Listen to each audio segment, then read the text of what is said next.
Anxiety by the Public Service Union over the delayed start of salary negotiations. A reconstruction task force headed by former President Eliud Williams wraps up its assignment and plans unfold to protect the country against yellow fever. I am Idona Baptist and this is the Channel 5 News. Details after this.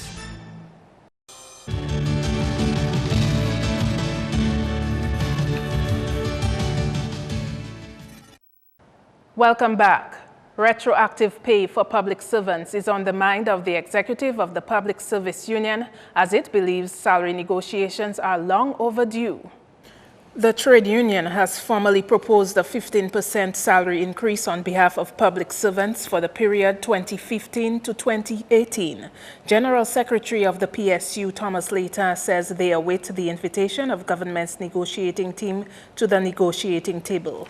We were disappointed that at least no provision was at least made, that is, no provision was at least made in the budget for an increase to public officers. Although, as I said, we have not commenced negotiation. One would have thought that since we are way behind, because we are looking at 2015-2018, that the whole question of a retroactive increase, retroactive payment, is a possibility, and that this could have been included. Leighton says he would like to see the issue of salary negotiations and salary increase to public servants treated as an urgent one. Or the proposal, rather, was submitted some time ago. Well, it's a little while, and we have not seen any immediate sign that government wishes to commence negotiation very soon, except for a letter that we got acknowledging receipt of our proposal. So we met last week, Wednesday, as an executive, and we have decided to write to the government, impressing on them the urgency of the situation and the need for us to commence negotiations. On to other top stories. The National Reconstruction Task Force, appointed by Prime Minister Roosevelt Skerrit, has completed its assigned mission. Andrea Louis explains. The task force, consisting of various skilled and experienced Dominicans, was created to assist and advise on mapping a path forward for the social and economic movement of Dominica post-Tropical Storm Erica. The group chose to focus on the country's two growth sectors of agriculture and tourism, and a document of its findings was delivered to the Prime Minister on June 24th. Chairman of the National Reconstruction Task Force, former President of Dominica, Eliud Williams, says the recommendation for agriculture circled the theme Build Back Better. Having had the opportunity to examine the draft agricultural policy and action plan, our first recommendation to the government was early approval of that policy document, because we were convinced that in there were very important policy recommendations for development of the agricultural sector over the next 10 years. The next major area of recommendation was to define a production strategy. And we suggested that the government should direct the Ministry of Agriculture to develop production guidelines, technical packages and protocols for the expansion of crops, livestock and fisheries. We also thought within that same area, the issue of land use should receive attention, farmer registration and certification, particularly to do with export quality standards. Another recommendation of the task force focused on Dominica paying closer attention to food security. We also suggested that there should be a short to medium term emphasis on domestic food security, and similarly urge government to review the national export strategy to redefine targets and to look again at regional markets, what particular crops, because these had to be, certainly some of them, in line with a regional program. The human resource capacity was another area which received attention. And so we also suggested that the physical facilities should receive attention. That is the actual physical space where work is undertaken. We also recommended the organization of production, entrepreneurship and competitive business. And for us as a task force, that was very important. Williams says the $10 million loan facility at the Aid Bank is a move in the right direction to getting the agriculture sector back on track, as this is a means of helping stakeholders view farming as a viable and profitable business. The task force chairman says there is immediate need for a specialist to ensure that these proposals are implemented within their respective timeframes. We have made the observation that a professional with considerable experience in project implementation should be hired. Otherwise, you run the risk of having the recommendations there not receiving the kind of attention. So yes, we recognize that a number of these recommendations have found their way into the budget, but that's really small in relation to the range of recommendations we may take. For example, the suggestion to form and establish an agricultural development authority. That's going to require time, it requires study, it requires a legislative instrument, because that body will have to do several things that represents the interests of farmers, of scientists, of marketers, and those who are in the business of agriculture. Channel 5 News will bring the recommendations for the tourism sector in a future broadcast. Andrea Louis, Channel 5 News. The looming threat of a recent yellow fever outbreak in parts of Africa has health authorities strengthening measures to guard against the mosquito-borne virus. This has put the Environmental Health Department on a high level of vigilance. Yellow fever is spread to people by the bite of an infected Aedes aegypti mosquito. That's the same mosquito which spreads dengue fever, chikungunya, and Zika. Acting Chief Environmental Health Officer Fadinia Carbon told Channel 5 News that mosquito control activities continue.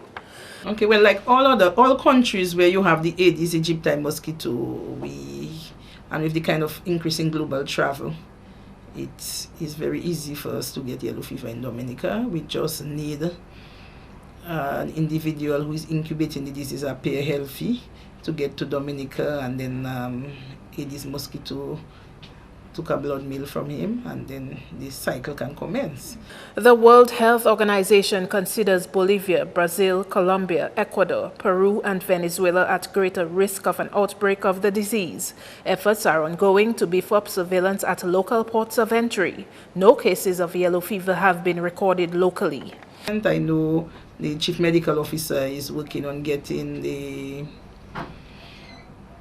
people involved in travel, like the immigration and so on, the countries that we presently have in outbreak and where it's endemic, to kind of ask for the required documents that they need to show when they are entering Dominica. So they would have to show their vaccination record. So if they're coming from a country where we have yellow fever is endemic, they would need to show their records that they have been vaccinated against the disease. Mm-hmm. It will also be easy for someone who is not vaccinated to get yellow fever. Carbon says she is aware of plans to source vaccine. Because of the high fatality rate, it is a matter of grave concern. I mean, all of the diseases have their different areas to be concerned about, but with yellow fever, one of the good things about yellow fever is that with the vaccination, you get lifelong immunity. So if you get vaccinated, you will not get yellow fever for your life. In other news, National Security Minister Rayburn Blackmore is supporting updated systems be put in place to discipline corrupt police officers.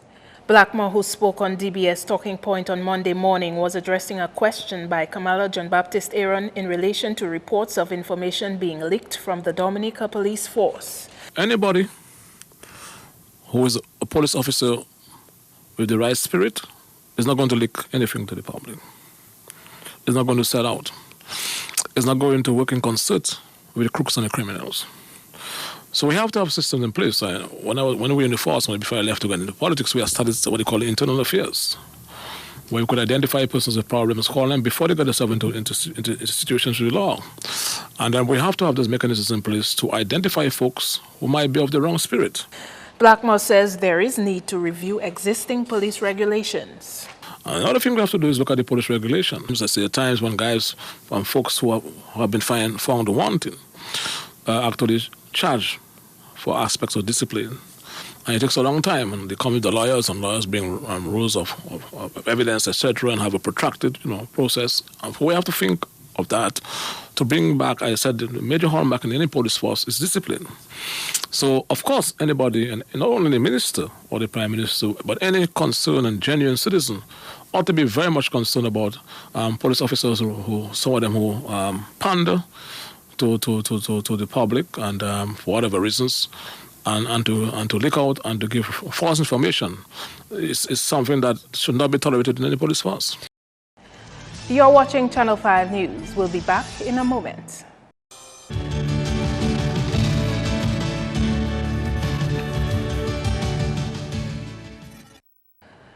Thanks for staying with us. Governance among farmer groups is currently taking the spotlight on the agriculture scene. A two-day workshop, which is an extension of a previous regional workshop on governance among farmer groups, started here on Monday. The workshop was organized by the Inter-American Institute for Cooperation on Agriculture with assistance from the Agriculture Policy Program. And for the next 2 days, it's going to be very interactive because the approach is not just lecturing, but the approach is to work with participants in identifying best practices and guiding the process. And at the end, we would be equipped with certain skills to improve our leadership, to improve undertaking our responsibilities and role as it relates to groups. And very important, we're not just speaking of organization, but we're speaking of agri-entrepreneur groups, which means we're looking at these clusters that are driven by business and driven by market. Participants of the workshop will be trained on how to contribute to improving the governance capacity of producer organizations by learning 3 main objectives. About understanding the fundamentals of good governance within an organization, understanding the role and functions of the board of directors and the membership of the organization, and obtaining some skills and tools to apply that would contribute to enhancing participation of the membership and enhancing the governance of the organization so that ultimately your organization can be that vehicle which helps you to achieve those goals of improving incomes and livelihoods, contributing to the development of the agricultural sector and to national development as a whole. The European Union, Caribbean Research and Development Institute, CARIFORUM and CARICOM also came on board to make this workshop possible. In related news, farmers are being challenged to take steps to make the farming industry a more profitable one. Andrea Louis reports. The challenge came from Permanent Secretary in the Ministry of Agriculture, Harold Geest. Geest urged the farmers to collaborate and form groups in order to have better profits in the agriculture sector. There are several advantages to forming farmer groups among rural farmers who would normally operate as individuals. In fact, this is a problem that we have in Dominica, where we have several small individual farmers with small holdings that in themselves cannot bring us to the level of production that we would like to have because of this type of fragmentation. So individual farmers with small holdings usually lack the capacity to produce required volumes and quality of produce desired for or in existing markets. And that is a problem. Geest enlightened the farmers that forming farmers groups can work to their benefit, especially where questions of transparency and money are concerned. A small farming business having been formed then requires an organizational structure and rules of procedures and bylaws and accountability processes and mechanisms that are critical to achieving success. Too often, there are groups that do not understand or do not want to comply to any laws or any rules. And the group suffer, production suffers, as a result of the lack of an understanding of members as to the governance structure under which they operate. And all manner of accusations and lack of trust develop because of lack of understanding of, or even maybe absence of a proper governance structure. Stakeholders in the agriculture industry were reminded that developing governance structures among farmers' groups will also help the country's food security efforts. The outcomes of this program, APP program, is expected to improve policy regimes and incentive schemes for smallholders in the regional development strategies. Food security at the national and local levels by increasing production and productivity of selected commercial and nutritionally valuable agricultural produce, by using technological and organizational solutions that address specific development constraints of smallholder groups and rural communities. The Permanent Secretary was speaking at the opening ceremony of a two-day workshop on improving governance in producer enterprise groups. Andrea Louis, Channel 5 News. And 19 students of the Lead Institute have earned their CXC Cape Associate degrees as they graduated on Friday. They left the ceremony with advice from high school principal and head of the Dominica Association of Teachers, Celia Nicholas, who was the keynote speaker of the Institute's second official graduation ceremony held at the Arawak House of Culture. The contemporary needs of our island home, the Commonwealth of Dominica, deserves the attention and energies of you, young, aspiring leaders. Character and competence are prerequisites for trustworthy leadership. These notable features will command respect. When there is something you can do and you do it, you may upset some people who do not agree with you, who do not share your values, or just plain simple do not like you. Take comfort in the words of Oscar Wilde. There is only one thing in the world worse than being talked about, and that is not being talked about. Of the 19 graduates, 3 were males. The education minister said he would like to see more men take advantage of higher learning. The reality of the situation is, after having labored for 2 or 3 years, religiously dropping off the young ladies at Lead Institute or probably at UOE or the Dominica State College, at the end of the exercise, your labors will not be looked upon. The truth is, you will be sidelined, and they will settle for one who is much more educated. Destiny Pascal topped Lead's graduating class of this year. She was awarded the Valedictorian Award. And whatever you do, avoid taking shortcuts. So say no to that friend that tells you can easily pay off your university tuition if you sell cocaine. Say no to that employer that offers you a job under immoral conditions.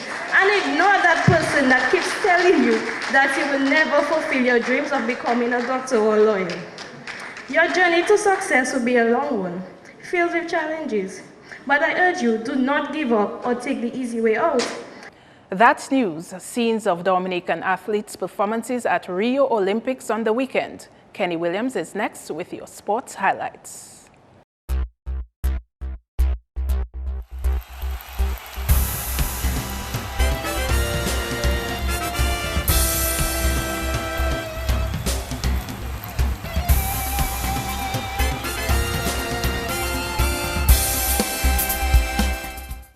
We run off with track and field, where sprint legend Usain Bolt grabbed his third consecutive 100-meter Olympic gold in 9.81 seconds. Bolt created history by being the first man to win the event 3 times in a row.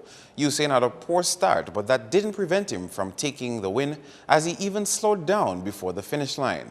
Bolt is also hoping to win the 200 and 4x100 meter relay events at the Rio Olympic Games. Meantime, in the men's 400-meter final, South African athlete Wade van Niekerk broke a 17-year-old record as he was clearly in a race of his own. The 24-year-old set the time at 43.03 seconds from Michael Johnson's 43.18 seconds back in 1999. Defending champion Kirani James and rival Sean Merritt seemed to also be in a competition of their own as they settled for second and third respectively. On to our Dominican athletes now, where Thea Lafont says despite her challenges in the women's triple jump, she can take some positives from it. Lafont was ranked number 37 with a jump of 12.82 meters.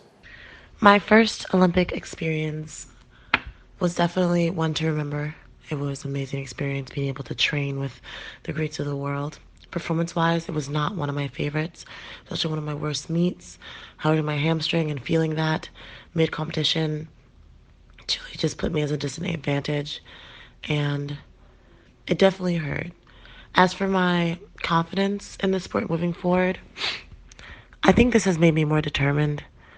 This is what I've been working for 4 years or since I started this sport, and for this to happen at the biggest meet of my life, there's a massive chip on my shoulder, and all I want to do is to show that I am so much more than this. So I will still be doing this event, I will still be doing this sport, and I will be giving my all because I have so much more to prove. Meantime, male triple jumper Yordanis Garcia experienced knee complications during his warm-up, which in turn negatively affected his performance. Thea is a born Dominican who moved to the United States as a child, and Yordanis Garcia is married to a Dominican living overseas. He switched from competing for Cuba, his country of birth, to Dominica in December 2011. In cricket, Dublin United Stars and the Desiderata Tremors have booked spots in the Digicel Augustus Gregoire Premier Cricket League final with wins in their respective semi-final games on the weekend. Dominica Cricket Academy batted first and scored 172. Terrell Tousse made 55. Shane Shillingford took 7 for 50.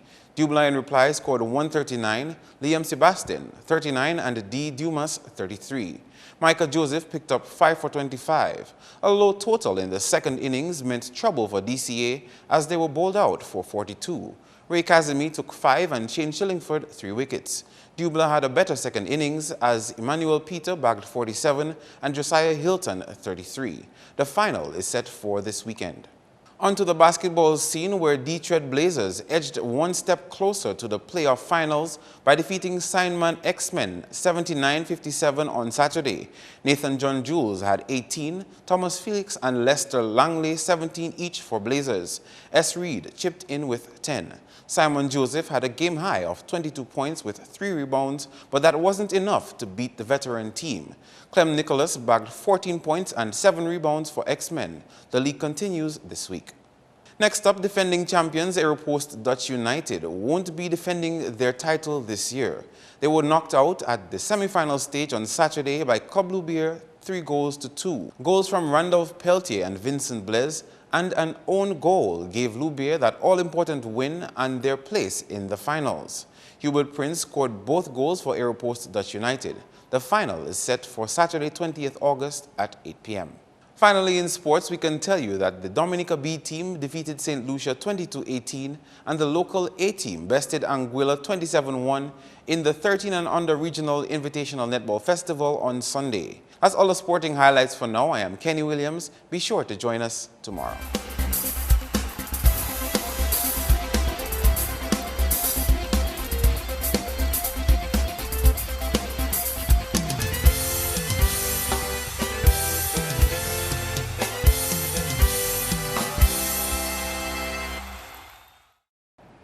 A tropical wave expected on Wednesday. More in the weather forecast next. Good evening, Dominica, and welcome to tonight's weather broadcast. I'm your presenter, Marshall Alexander. We begin by taking a look at earlier infrared satellite imagery, what it showed. A relatively dry atmosphere across the islands today as a high-pressure system dominated conditions. Now, taking a look at earlier visible satellite imagery, what it showed.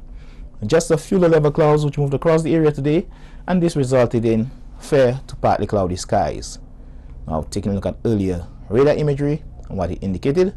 No shower activity across Dominica during today. Now tonight's weather is expected to be fair to partly cloudy with only a few brief scattered showers, and these conditions can be expected to continue into tomorrow. Sea conditions are expected to be moderate in open water with waves peaking near 7 feet. For the next 3 days, fair to partly cloudy skies with a few scattered showers can be expected on Tuesday and Thursday. However, on Wednesday, a relative increase in cloudiness and scattered showers can be expected due to the passage of a tropical wave. Also, some breezy conditions can be expected as we move into Thursday. For the rest of the Caribbean tomorrow, fair to partly cloudy skies with a few brief scattered showers can be expected throughout most of the region tomorrow, as a high pressure system will continue to dominate conditions. Our international cities forecast: thunderstorm activity expected in New York and Miami, partly cloudy skies expected in London and Caracas, with some rain expected in Beijing. Sunrise tomorrow will be at 5:51 a.m. and sunset will be at 6:28 p.m. Please remember that we are in the hurricane season. For more information, you can call the weather hotline at 447-5555 or visit our website at weather.gov.dm. Thanks for viewing. Have a good night.